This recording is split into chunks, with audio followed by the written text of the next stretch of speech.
All right. So, easy question off the bat. Who's your friend?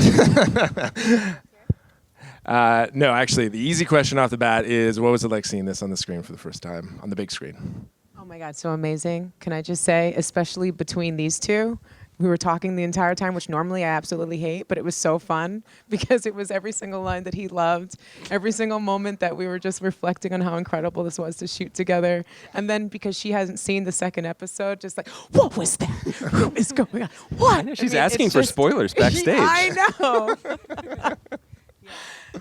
Did you all love it? Did you have fun? You excited? Yeah. You interested? Thank you.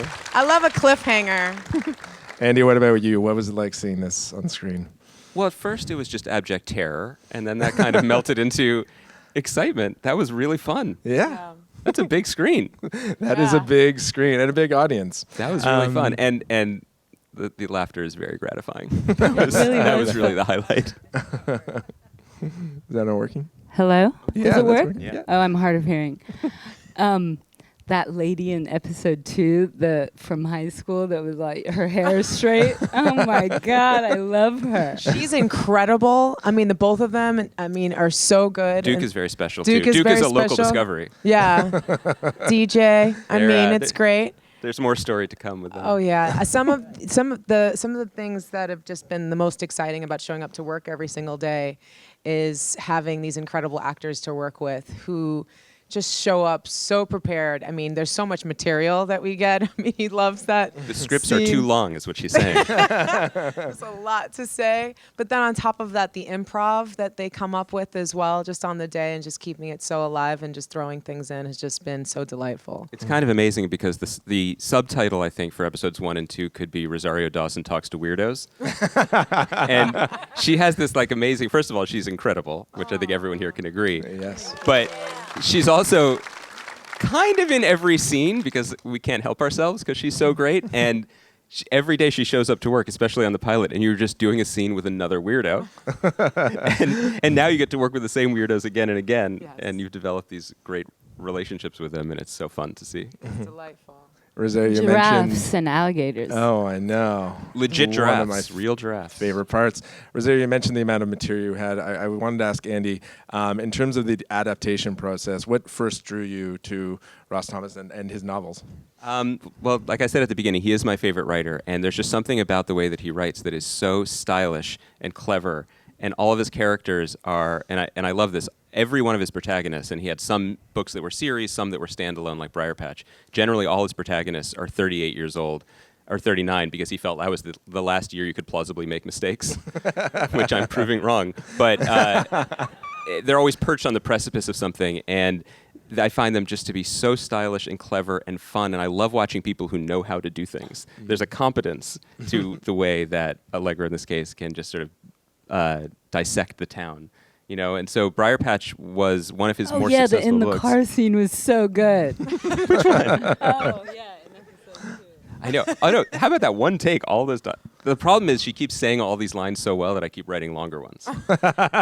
She volunteers cuts sometimes. Chief Raytech gets some really delicious ones coming up, which is really good. Kim Dickens. I so just give Kim a incredible. speech every episode because it's Kim Dickens. Say all those awesome little turns of phrases, Dolly Parton kind of quips that I just love. And half-page blocks that she gets mad at me about. But Dolly Parton and Tommy Lee Jones, and if you put them in the fly machine together. yes, Someone write that down. This is working every single day. This is how we get through scenes That's and why we do work. miss you. But Briarpatch was a standalone book, and it was one of his more successful books. It was from 1984, and it's not actually my favorite of all of his books, but I always thought it was kind of the most adaptable because it was for him, and you can tell even from this show, he kind of meanders, and there's a lot of digression, but this was his most lean and kind of straightforward. Someone goes back to, in this case, his hometown and tries to figure something out. And I just thought that was really ripe for a reinvention because I thought we had seen, there are plenty of stories about men returning to their hometowns and dealing with stuff, but I didn't think we'd seen a woman do that story. Well, that's what I was going to ask you about next was really, there's obviously so many changes you make in the adaptation process, but what were the major ones that were important for you to make? Bringing it into the modern day was important. Changing Ben Dill to Allegra Dill was hugely important. I was just much more interested in what would happen. How would the story change? How would my treatment of the story change if it was a woman of color in the lead in the show? The zoo animals just felt right for this town. The rotting meat, the hotel, and then also things like. I can actually talk about this now in front of people. Strucker, played by the amazing Chris Mulkey, whom we miss very much, and who is still a year later adamantly pitching. He didn't make it? Well, he survived, but we didn't ask him to come wrap up it. He has been pitching me a storyline where Strucker's identical twin comes to avenge him. So it's brother and sister. I'm so down. But Strucker in the book is a major character that carries through to the end, and I feel like he's so wonderful, but he's also, I don't know if people in the audience felt this way, the guy with the bolo tie is the person you expect to see in this town. And when you take him off the board and you replace him with someone who is potentially the most dangerous antagonist or surprising friend that Allegra's ever had, which is a woman in power in this town. How does it change the story? So it was a fun exercise. Rosario, what was it about Allegra that excited you as an actor? I love a woman who is just so in her body and so completely herself, or so she thinks. You know, she's made up her mind about a lot of things in the world since a very young age and has been playing that out very cynically and having it justified very cynically throughout most of her life. And I don't think that she's allowed love into her life. And it's been really challenging doing so many scenes where she's not allowing herself to feel her emotional landscape, which is, I mean, that's what I do for a living. So it's been really interesting taking on her stillness and her quiet, because I am a talker, which is really interesting because it's like there's actually quite a lot of scenes where I'm really listening to these characters just go on and on and on, oftentimes telling her who she is and what they think she is. And her starting to navigate that and really have to challenge her own perception of herself and her own, and what her choices has really created. You know, she's very judgmental. She wants to be able to just kind of round this all up, and she knows everything. She's such a smarty pants. But I think the reality of emotion kind of getting in there in a way that she never really imagined suddenly transforms. And for me, it was an incredible journey of kind of looking back. You know, I'm 40 now, and you just look back on your life with such a different lens than when you go through it. But there's certain moments and critical things that happen in your life that stop you to make you take that second look. And what could be very easily, you know, things that come up nostalgically, going back home, having to revisit all these different ideas and challenge herself as to why she became the woman that she is. Has just been a really beautiful experience for me to kind of get into. As different as we are, you know, we still fall into a lot of the same traps and the assumptions that we make and the agreements that we make and the things that we allow ourselves to get away with without a second look. And especially for someone like her who doesn't have anyone close to her to really call her out. And the circumstances change so much that she has to really grow up. And I love that. Something I also love about this series is these really great introductions to these characters. They all get the introductions they deserve in a way. And Rosario, Allegra's introduction is so badass right off the bat. And I was going to ask Lily, how did you kind of, as a director, how did you approach these just amazing characters and really introducing them to audiences?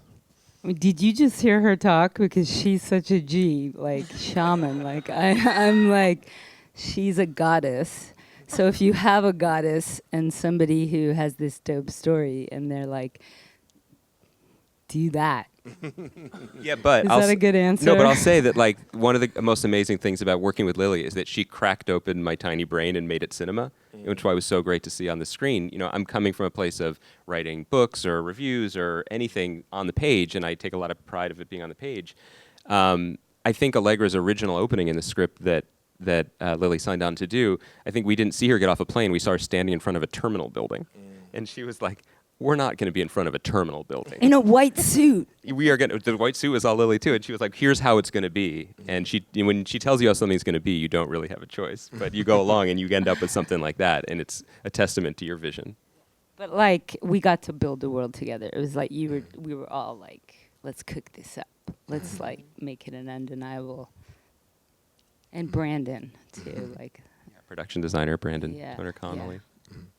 I wanted to ask Lily and Rosario, how did you both get involved in the project? Because I'm looking at Andy, and he's looking pretty lucky right now to have you both sitting on either side. I feel of him, very so. safe right here. This was 1 month, 1 year ago this month in Albuquerque. I just hid like this and got to reap the benefits of it. When I just heard about this project, I just got so excited. I'm a huge fan of Sam Esmail and Mr. Robot, and just thought how smart and incredible it was. And all I had to work with stepping into this project was this pilot, and it was brilliant, written so brilliantly. The characters were so interesting. I still don't actually know how it ends. We're still filming. She has the finale in her bag. I only but she just hasn't got read it. Just got it. First of all, no spoilers. And second of all, Took a while. Thank you. And then second of all, we're only just starting to get into episode 9. And, in this case, most of the time, especially if something's based on a book, I'll kind of go crazy on the research.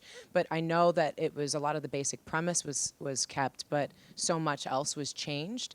And there's so many details, and there's so many characters, and there's so much stuff going on. I didn't want to be trying to interpret how I could do it differently from something else. I just wanted to really create what this was.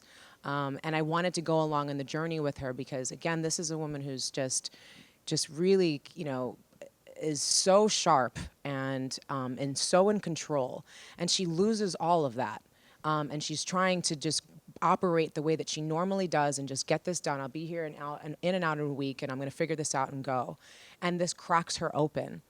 And I wanted to be in the experience with her because in a really strong sense, as much as she thinks she knows what's going on, she's still the audience. She's really this home that she has a very different skewed perspective of, and this environment and these people who are telling her all kinds of things doesn't really always make the kind of sense that she would like it to make.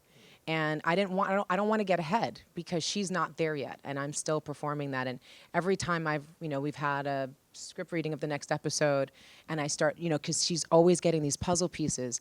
I'm grateful that I didn't have it earlier in a previous scene or a previous episode because I liked her that much stronger thinking, I got this. I know what this is. And hurtling full throttle into it, and then being unequivocally, outrageously, adamantly wrong in the next one.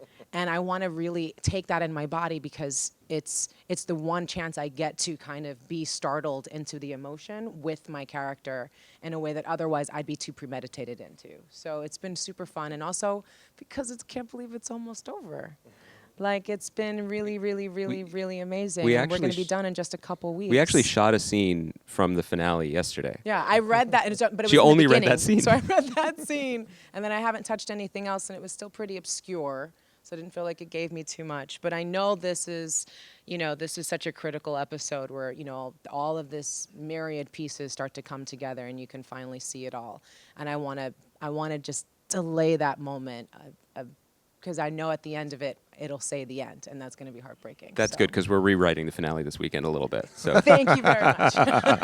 Surprise. I wanted to talk about, you mentioned, there's a lot of brilliant people involved in this series that are not here today. You mentioned Sam Esmail earlier in terms of that being a big part of joining this project. What was his involvement? Sam has just been the biggest believer and supporter of this project and of me since the beginning. He was a fan of the podcast, which was nice, but he also, honestly, this spec was written, the script was written on spec because I love the book and I just moved to LA and wanted to have something to show people. It only went to Sam and Chad, his partner who's here today, his producing partner. They were the only ones who saw it, and they called me the next day and wanted to do it. And Sam is the one who has consistently pushed me and pushed all of us, I think, to dream bigger about what this could be and what it could look like, to reach out and to reach out to directors of Lily's caliber and trust her vision, to think of this as, to really commit to this being an anthology show, So Allegra's story is this season, not because, as he said in an early meeting, what, something else is going to happen to her next year? Come on, make it count. And then also just give us not only just technical notes and creative notes and story notes and various versions of the cuts, but to say, the biggest compliment you can get from Sam Esmail is you're really pushing, and we've been getting that, so that's really gratifying. As someone who appreciates a great beard, can we talk a little bit about J.R. Ferguson, who is unbelievable in this? Unbelievable. He's so fantastic. Oh my God. So fun. It's such a joy designing a gangster. Yeah, I don't know if you couldn't good see way it of in this describing him. episode, but Lily hand designed his tattoos, including his YOLO tattoo that's on his finger.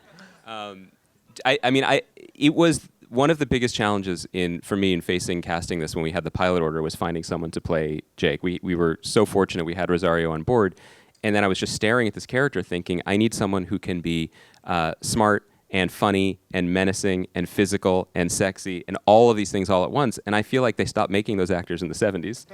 And we found Jay. Actually, I should give credit here. It was my wife who turned to me and said, "What about Stan?" Because she's a huge Mad Men fan. I still haven't told him that. And I can't even. We're so fortunate. He's so talented. He's so wonderful to be around on set too. But I just think he's like a great American actor in the classic mold. And I think he's just a great big star, and we're lucky to have him. Oh my God, it's such a joy to watch. I get to watch that up close, his incredible performances, and see how he just, in each scene, he just goes, because he's like this big puppy dog, and he kind of just comes in, and sometimes he can hurt you by accident, sometimes he'll hurt you on purpose. And, and it's so fascinating to watch that work through and imagine that this was my character's bestie growing up. And the two of you.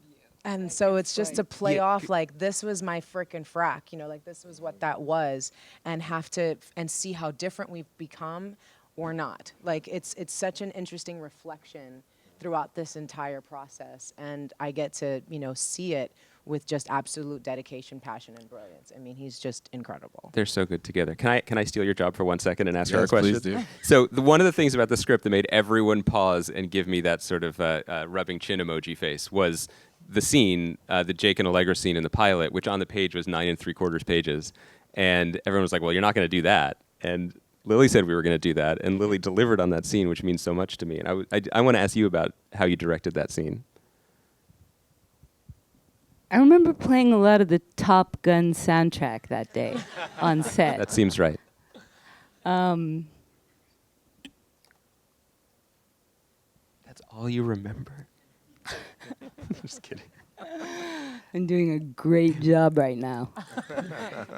I mean, we got to read it together and see it together, and then you go into this world and there's giraffes. I feel like it's like orchestral. It's like everything in this, it's like musically building and going through these waves. And she coming into this place, it's almost like, going to see the Wizard of Oz, and she's Dorothy, and she comes in and has to go through this and into the house, and the woman hostess and the harp. It's just like, and then where are we going, And now we're going to sit down and talk for 20 pages or however long it is. 9 My 3/4. movies don't have a lot of talking in them either, so I was like, let's do this. But you also, the thing about Lily is Lily would go to the set and she'd say, this is our Jurassic Park shot.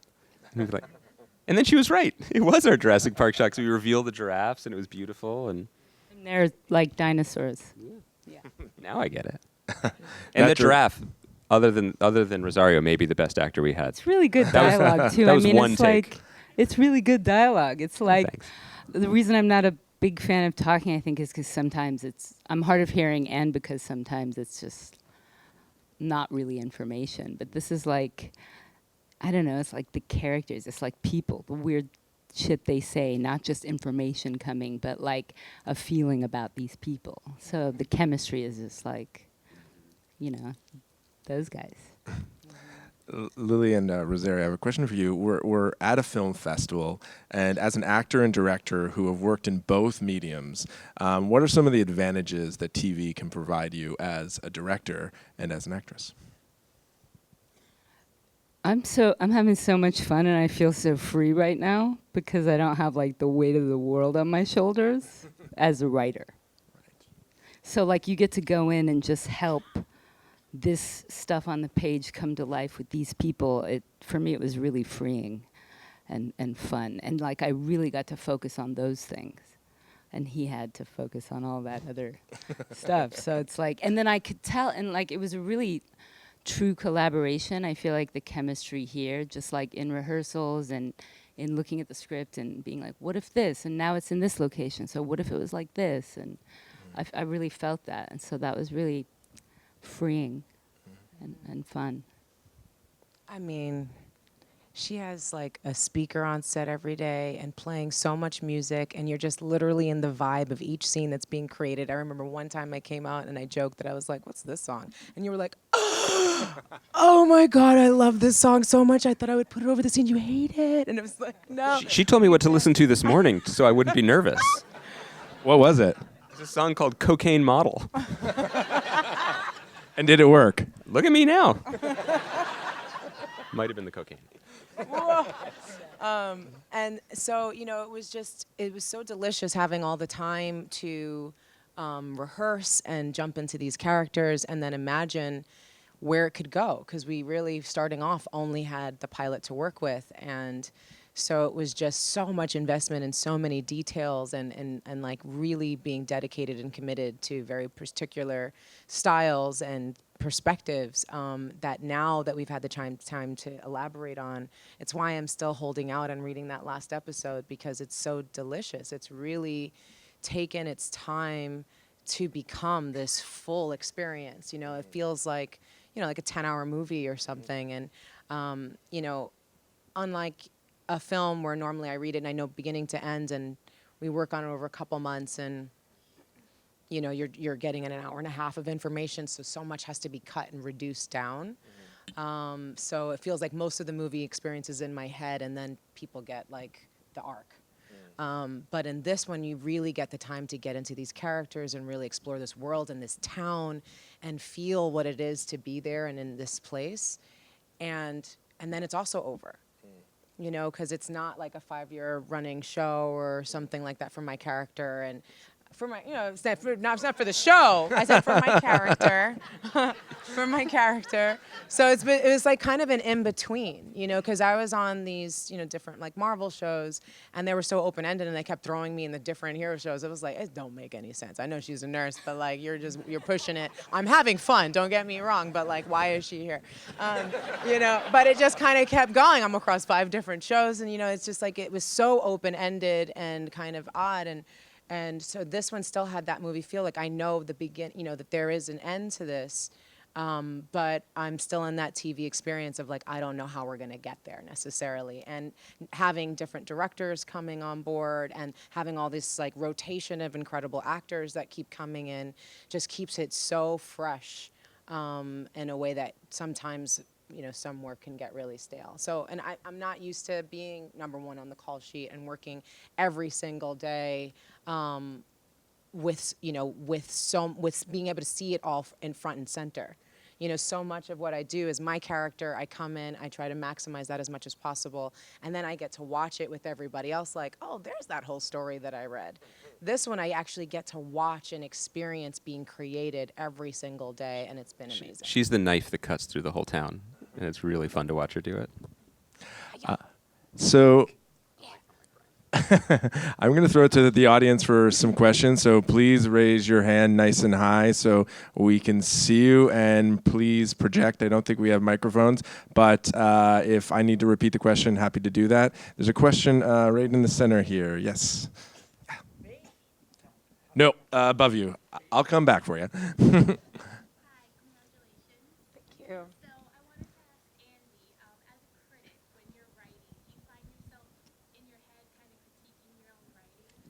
Well, I think that's called being a writer, actually. I think everyone has that voice.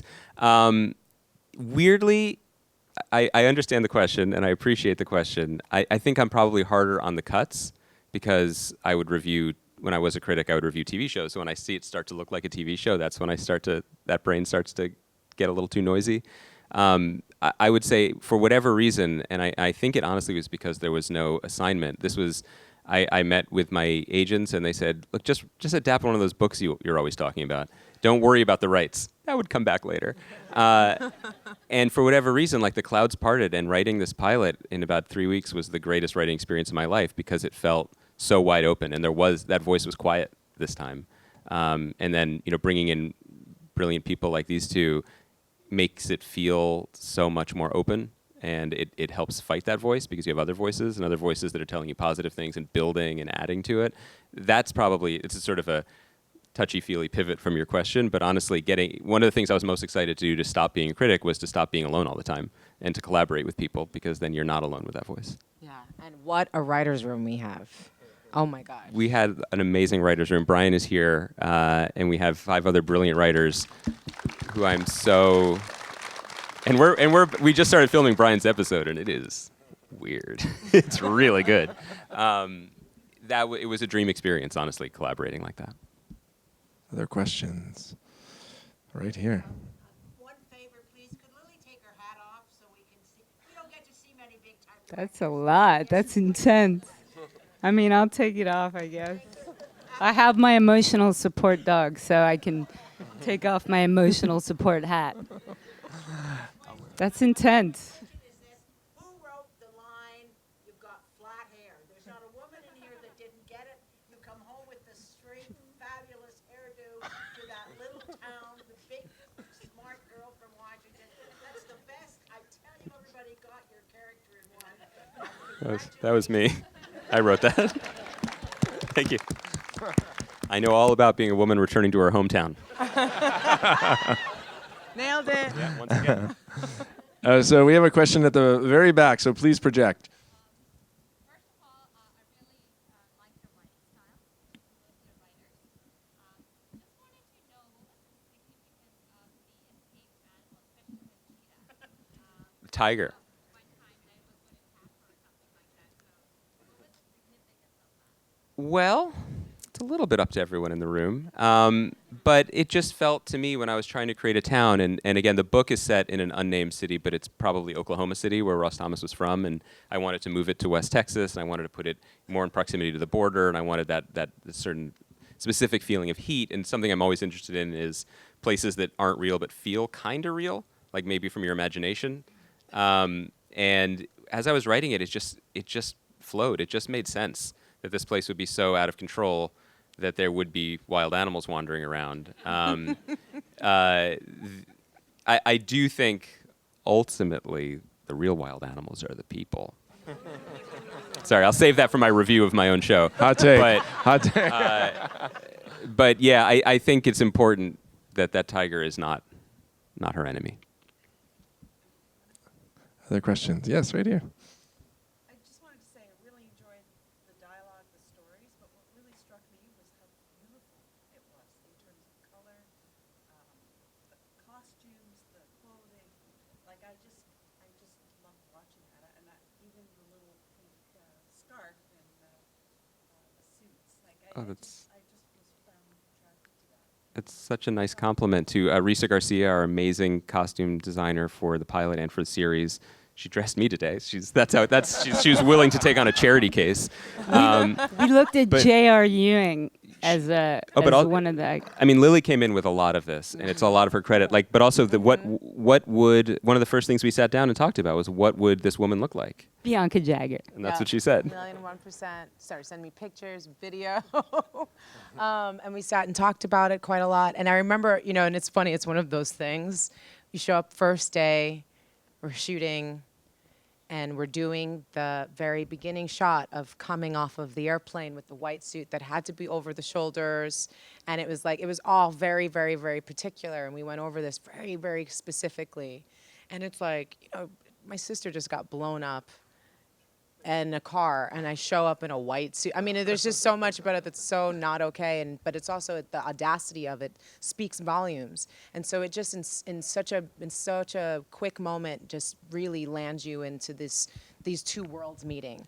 And I remember when we were shooting, it was the first shot that we were getting, and she was so insistent we had to get this move just right. And we did it over and over and over again. And I started watching the crew get that look oh God, is she like a multi-take kind of director that doesn't know? Like, it was just like, it was definitely one of those things like, oh my God, are we getting too?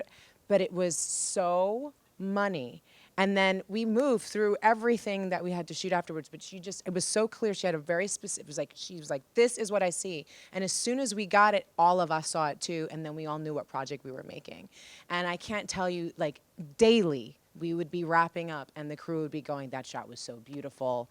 Oh my God, that raking shot over here. Oh, and I've worked on so many projects for so many years, and that doesn't happen, especially maybe a couple of times when you're filming, like that particular thing or scene moved people.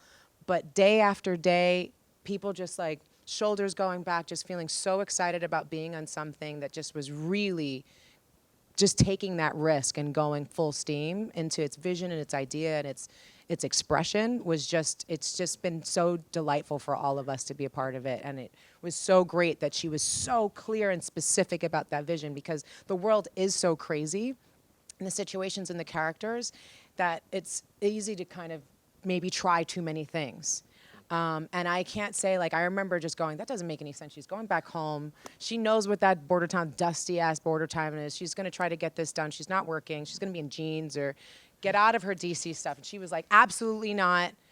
And I'm so grateful, because scene after scene after scene, as we've been doing these different episodes, to be in these situations, it's been such an armor for her to protect herself. And it's just been really critical, actually, for this character, and really made me, very strongly walk in her shoes.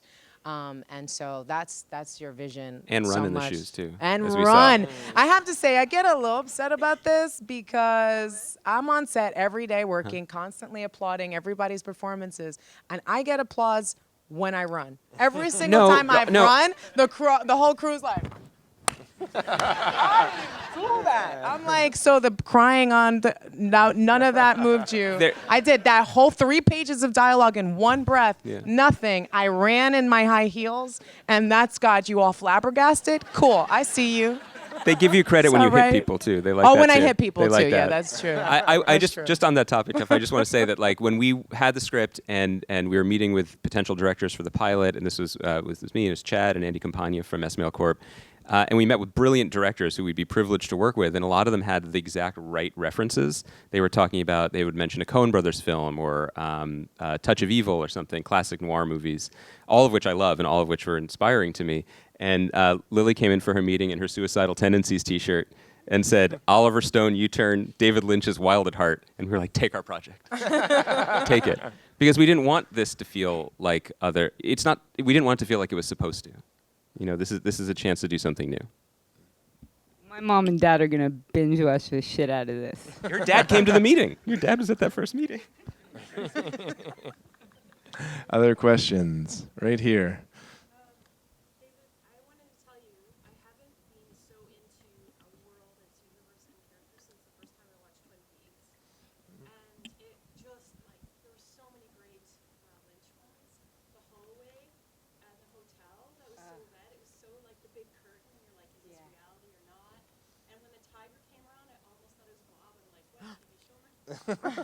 You're preaching to the choir here. That's And the log lady. Anyway, so I just want to ask, when can we see it in Canada? great. I also just want to say the hallway, when we were tech scouting that, I think it wasn't even painted yet, and Lily took the whole crowd and network executives and studio executives, 70 people, and she gets up stand on top of something and says, imagine this is a fallopian tube.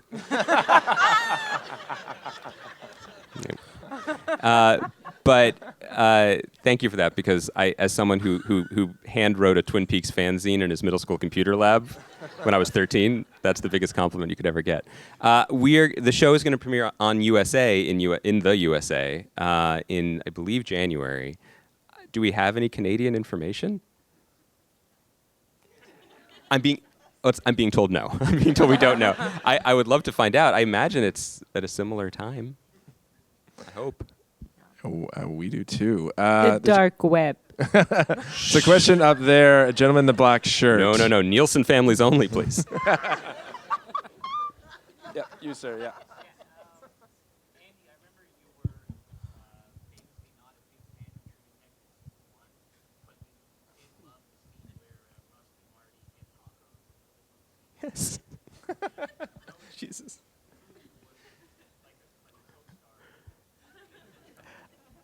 We looked at one point on the pilot, we looked in the script, and every single joke was food related. I care a lot about food. I would probably rather be, if I wasn't doing this, I'd want to be writing about food probably. But I mean, on a serious note, I just think moments like that, and I said that in my otherwise not entirely positive review of the beloved program True Detective, which in no way will come back to haunt me.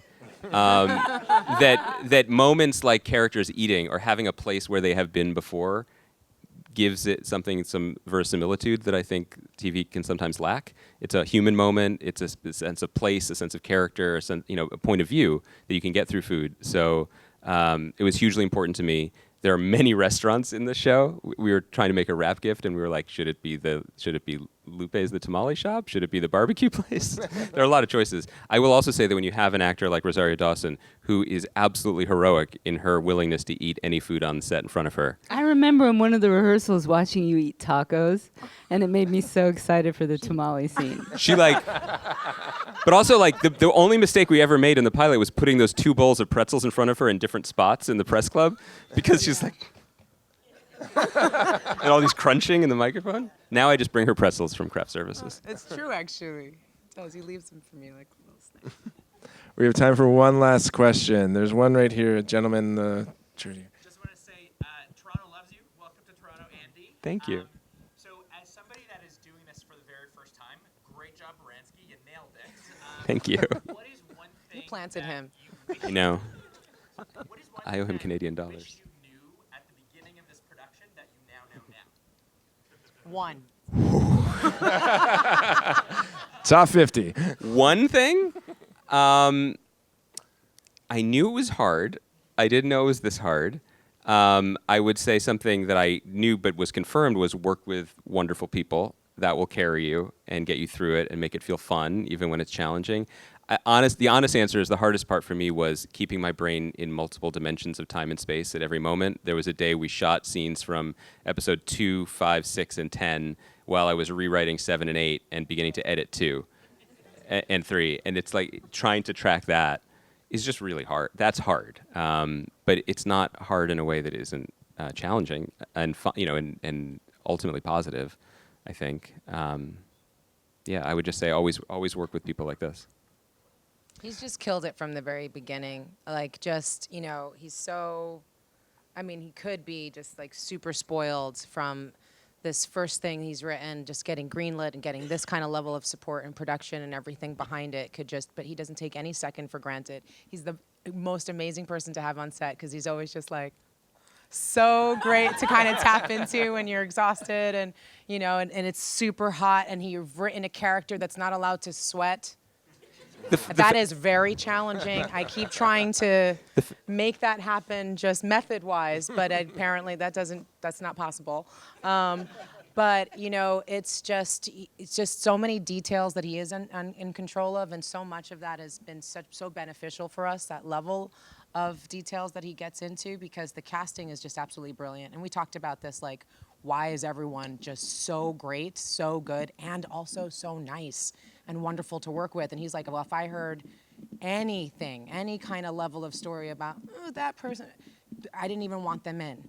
And you could feel that with the crew. We're shooting in New Mexico and Albuquerque, and I can tell you it's just a stellar crew, and people love to live there, and they love working there, and they're really, really great at what they're doing. This is not just let's go there, tax incentive, and see what you get out of it. It's been Alan Cumming actually is in this, and he was talking about he's been working forever, and he's like, everyone's really happy, nice. We're here, it's 4:00 in the morning, and everyone's being really cool, and we're all sitting there at a lightning delay and just kind of checking it out and just loving, because New Mexico is beautiful. It's just the mountains and the altitude, which is a lot, but just the weather and the sky, and it's so much of it all plays into it, and you could just see how proud all of us are to just encapsulate all of it and really be in it together.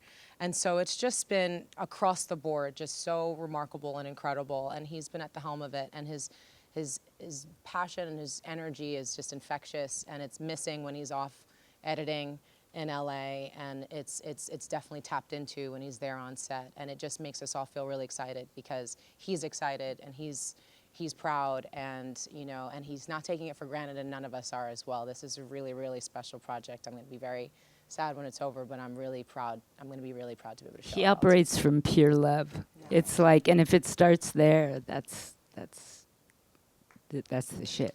That's really sweet. Thank you. Does it?